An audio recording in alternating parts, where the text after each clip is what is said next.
ప్రశ్న 46 ఏంటంటే, ఆంధ్రాలో ఫ్రెంచ్ వారు 1669లో ప్రథమ వర్తక కేంద్రం ఏర్పరచుకున్నది ఎక్కడా?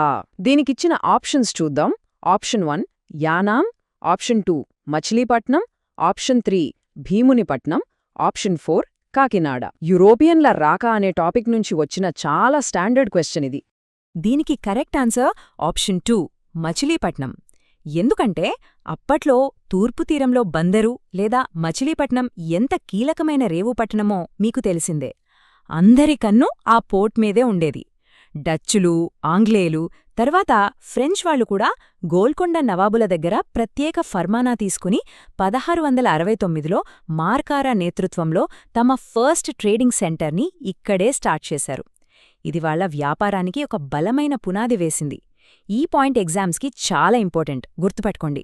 ఈ 47వ ప్రశ్న చూస్తే 1751 నుండి 1758లో ఫ్రెంచ్ వారి బలమును హైదరాబాద్లో సంచితపరిచిన సేనానాయకుడు ఎవరు అని అడిగారు. ఇక్కడ options 1 డూప్లే, 2 Lally, 3 Ford, 4 Bussy. Answer guess చేశారా? Yes, option 4 Bussy correct answer. Deccan హిస్టరీలో మార్క్వెస్ డి బుస్సీది చాలా కీ రోల్. 1751లో నిజాం సలాబత్ జంగ్కు మిలిటరీ సపోర్ట్గా ఫ్రెంచ్ గవర్నర్ డూప్లే బుస్సీని హైదరాబాదుకు పంపించాడు. ఇక అక్కడ్నుంచి 1758 వరకు తన మైండ్ గేమ్తో, వ్యూహాలతో బుస్సీ ఫ్రెంచ్ పవర్ని పీక్స్కి తీసుకెళ్లాడు. సలాబత్ జంగ్ ద్వారా ఉత్తర సర్కార్లను కూడా ఫ్రెంచ్ కంట్రోల్లోకి తెచ్చుకున్నాడు. 1758లో లాలీ ఆయన్ని వెనక్కి పిలిపించే వరకు బుస్సీ హవానే నడిచింది.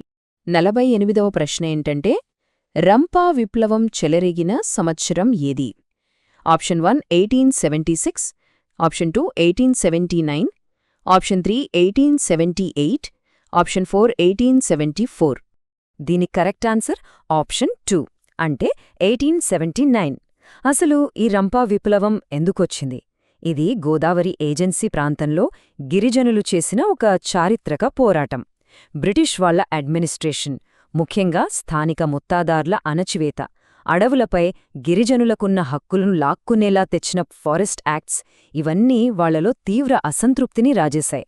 ఆ కోపమే 1879లో విప్లవంగా మారింది.